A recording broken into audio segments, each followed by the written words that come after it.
जिस तरह से मृत्यु अटल है, जितनी मृत्यु सच है उतना ही सच है बुढ़ापा। हर वह आदमी या वस्तु जिसका जन्म होता है उसका नाश होने से पहले वह पुरानी या बूढ़ी भी हो जाती है। और आज की ये कहानी बुढ़ापा एक इमोशनल कहानी इसी सत्य पर आधारित है। चलिए चलते हैं कहानी की ओर। हर रोज की तरह दिनेश लाल जी अपने शाम के सैर सपाटे से लौट आए थे। वे अपने जूते उतार ही रहे थे कि बहू ने पूछा, बाबूजी आज हम पार्टी में जा रहे हैं, हम वहीं से खाकर आएंगे। आज रात के खाने में क्या खाएंगे बताइए। दिनेश लाल जी सोचने लगे, आज रविवार तो नहीं है और ना ही किसी की शादी है, ज़रूर किसी पार्टी में जा रहे होंगे। खैर छोड़ो, मुझे क्या करना है इस उम्र में। अपने विचारों पर काबू करते हुए दिनेश लाल जी बोले, ऐसा करो बेटा, मेरे लिए 2 रोटियां बना दो, दूध के साथ रोटियां ही खाऊंगा। बहू तुरंत बोल उठी, बाबूजी सुबह ही जो बनाई थी उनमें से 2 रोटियां अभी भी बची हुई हैं। अगर आप बहू ने अपना वाक्य अधूरा ही रहने दिया। लेकिन दिनेश लाल जी अच्छी तरह समझ गए कि वे क्या कहना चाहती थी। सुबह की रोटियां खाई तो गैस हो जाएगा। सुबह भी बहू ने मसाले वाली सब्जी ही बनाई थी, जिसके चलते अभी तक खट्टी खट्टी डकारें आ रही थी। और इस उम्र में पेट को संभालना मतलब किसी बिगड़े हुए बच्चे को संभालने से भी ज़्यादा कठिन काम। बाबूजी बहू से बोले, नहीं बेटा, इस उम्र में सुबह की रोटी या नहीं खा सकता। तुम्हें थोड़ी तकलीफ़ तो होगी, लेकिन मेरे लिए प्लीज़ 2 ताज़ी रोटी बना दो। बहू को बहुत गुस्सा आया। वो गुस्से में ही बड़बड़ाते हुए उठी, अब 2 रोटियां बनाओ या 10, काम तो उतना ही बढ़ेगा। आटा गूँथो, रोटियां बनाओ, किचन और बर्तन साफ़ करो। इन्हें क्या है, इन्हें सिर्फ ऑर्डर देना है, काम तो मुझे करना पड़ता है ना। बस दिन रात इन्हीं की सेवा करते रहो। बहू के बोल दिनेश लाल जी के कानों में पड़ रहे थे। हे भगवान, सिर्फ 2 रोटियां बनाने में इतनी तकलीफ। मैंने कोई 5 पकवान तो मांगे नहीं थे। उन्हें बहुत गुस्सा आ गया, लेकिन गुस्सा वहाँ किया जाता है जहाँ कोई सुनने वाला हो। उन्होंने अपना गुस्सा निगल लिया। अब तो उन्हें जितनी जल्दी गुस्सा आता था उससे जल्दी चला भी जाता था। दिनेश लाल जी को अपनी पत्नी की बहुत याद आई। निर्मला के जीते जी उन पर कभी बासी रोटी खाने की नौबत नहीं आई थी। उल्टा खाने में 10 चीज़ें और मिल जाती थी। खाने के साथ मीठा, पापड़, अचार, दही, छाछ, सलाद और पता नहीं क्या क्या। दिनेश जी को बहुत बुरा लग रहा था। लगने वाली बात भी थी, परंतु उन्होंने कहा, रहने दो बहू, मैं सुबह की रोटी ही खा लूँगा। फिजूल में तुम्हें तकलीफ़ होगी, और वैसे भी तुम्हारे हाथों की रोटी बहुत मुलायम होती है। मुझे चलेगा, मेरी वजह से तुम लोगों को देर नहीं होनी चाहिए। बहू को तो सोने पे सुहागा मिल गया। वह अपनी आवाज़ मीठी करती हुई बोली, बाबूजी आप चाय लेंगे क्या? दिनेश लाल जी अपनी चाय पीने की इच्छा को दबाते हुए बोले, वैसे कोई ख़ास इच्छा नहीं है चाय पीने की, मगर तुम अपने लिए बना रही हो तो मेरे लिए भी थोड़ी बना देना। हाँ बाबूजी, मैं अपने लिए बनाने वाली हूँ, आपके लिए भी बना देती हूँ। बोलकर वह रसोई घर के अंदर चली गई। दिनेश लाल जी खुद से ही बातें करने लगे, अभी तो लाखों की जायदाद है मेरे पास, यह घर भी मेरे नाम पर है और खाते में लाखों रुपए पड़े हैं। कभी मेरा बेटा विषय निकालता है तो मैं बोलकर टाल देता हूँ कि मेरे बाद तेरा ही तो है सब कुछ, और फिर भी 1 कप चाय और 2 ताज़ी रोटियों के लिए तरसना पड़ता है।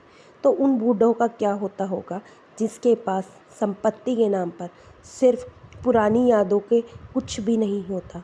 निर्मला को याद करके दिनेश लाल जी की आंखों में आंसू चमकने लगे और धीरे से गालों पर सर के। निर्मला के होते हुए उन्होंने घर का कोई भी काम नहीं किया था। आर्थिक जवाबदारी के अलावा उनकी और कोई जवाबदारी नहीं थी। उनके व्यापार ने भी उन्हें अच्छा साथ दिया था। वह भी निर्मला से बहुत प्यार करते थे, लेकिन कभी जता या बता नहीं पाए। वह ये सच्चे दिल से मानते थे कि निर्मला उनकी किसी पूर्व जन्मों के पुण्य का फल है। लेकिन जिंदगी की भागदौड़ में वे निर्मला की मन की इच्छाएं पूरी कर ना सके। उन्हें वैष्णो देवी जाना था, लेकिन हर बार यह यात्रा अगले साल के लिए पोस्टपोन हो जाती। घर बार और संसार की जिम्मेदारियां संभालते संभालते कब उनकी इच्छाएं उन्हीं के साथ चली गई पता ही नहीं चला। दिनेश लाल जी ने देखा उनके पोता और पोती दोनों ही स्कूल से आ गए थे। दोनों ने अपना बस्ता सोफे पर फेंका और दादाजी की तरफ दौड़कर उनके गले लगते हुए कहने लगे, चलिए ना दादाजी, खेलने चलते हैं। यही निस्वार्थ प्रेम के कुछ पल थे जिनमें दिनेश लाल जी भी बच्चों के साथ बच्चे बन जाते थे और सारे अपने दुख और यादें भूल जाते थे। वे कुछ बोल पाते उससे पहले ही बहू ने कहा, चलो छोड़ो दादाजी को, हमें पार्टी में जाना है, जल्दी से आकर तैयार हो जाओ, पापा भी आते ही होंगे। दोनों ही बच्चे दादाजी को छोड़ मम्मी की तरफ भागे। उनकी पोती 7 साल की थी और पोता 5 साल का था। दिनेश लाल जी अपनी सोच में डूबे हुए बालकनी की तरफ गए। बालकनी में धीमी ठंडी पवन में उनका स्वागत किया। बहू उनके लिए चाय बनाकर ले आई। बालकनी में रखी अपनी कुर्सी पर बैठकर दिनेश लाल जी घूट घूट करके चाय पी रहे थे। पी क्या रहे थे, निगल रहे थे, क्योंकि चाय के नाम पर सिर्फ कम शक्कर वाला गर्म पानी था, ना इलायची ना अदरक। दिनेश लाल जी मन ही मन सोचने लगे, बहू के जाने के बाद आज खुद अपने हाथों से चाय बनाऊंगा, इलायची अदरक और थोड़ी सी ज़्यादा शक्कर डालकर, और उसके साथ रोटियां खा लूँगा। रोटियों की याद आते ही उनका मुंह फिर से खट्टा हो गया। चाय खत्म होने पर खाली कप लेकर वे किचन में रखने गए तो वहाँ देखा कि बहू और बच्चों का कप धोने में पड़ा था। उन्होंने भी अपना कप धोकर रख दिया और अपनी डायरी लेकर बालकनी में आ गए। बालकनी में बैठे बैठे उनकी नज़र सूखी हुई तुलसी के पौधे पर गई। उन्होंने एक लोटा पानी लाकर उसमें डाल दिया। कुछ मिनटों बाद ध्यान से देखने पर उन्हें पता चला कि सूखे हुए तुलसी के पौधे में नई कोपले जैसे मुस्कुरा रही हैं। उन्हें याद आया कि निर्मला हर सुबह तुलसी को पानी और शाम को दिया दिखाती थी। अब तो शाम को न तुलसी को और न ही भगवान के मंदिर में दिया जलता था। पता नहीं कितने संस्कार, कितनी अच्छी आदतें निर्मला अपने साथ ले गई थी। दिनेश लाल जी आसमान की तरफ देखकर बोले, शकुंतला, मुझे और इस घर को अभी तुम्हारी ज़रूरत थी। तुम क्यों हमें छोड़कर चली गई? तुमने मुझे धोखा दिया।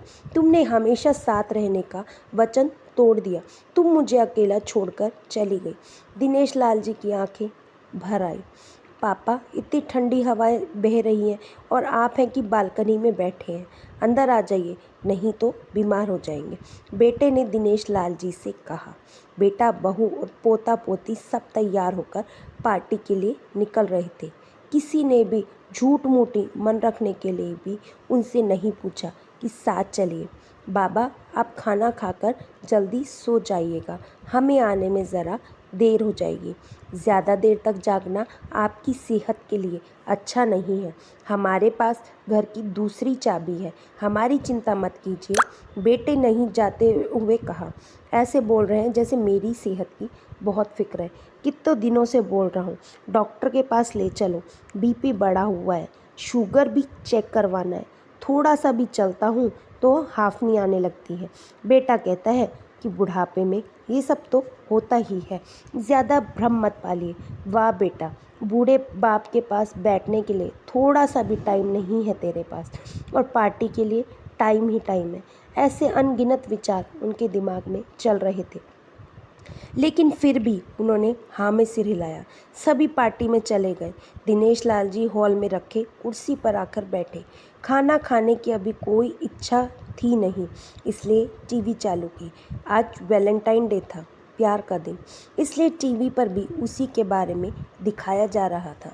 दिनेश लाल जी की नज़र पास में रखी अपनी पत्नी के फ्रेम पर गई, जिसने लाल कलर की साड़ी पहन रखी थी।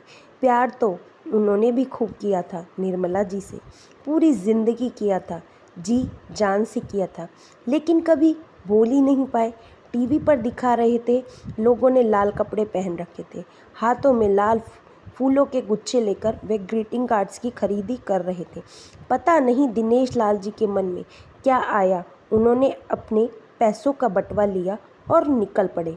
निर्मला जी की याद में चलते चलते वो एक आइसक्रीम पार्लर के पास पहुँचे। उनको श्वास चढ़ गया था, उनकी सांसों की गति तेज हो गई थी। आइसक्रीम पार्लर के पास एक कुर्सी पर वे आकर बैठे, तभी वहाँ पर एक छोटी सी बच्ची आई जो गुब्बारे बेच रही थी। बच्ची बोली, दादाजी गुब्बारे लोगे क्या? इतने ही बचे हैं, बिक जाएंगे तो जल्दी घर चली जाऊंगी। दिनेश लाल जी ने सोचा 10-12 रंग बिरंगे गुब्बारे थे। उन्हें याद आया कि निर्मला जी को भी गुब्बारे बहुत पसंद थे, लेकिन अब गुब्बारे लेकर क्या करूं? उन्हें बच्ची की आंखों में सच्चाई और आशा दिखी। उन्होंने 200 रुपये दिए और सारे गुब्बारे खरीद लिए।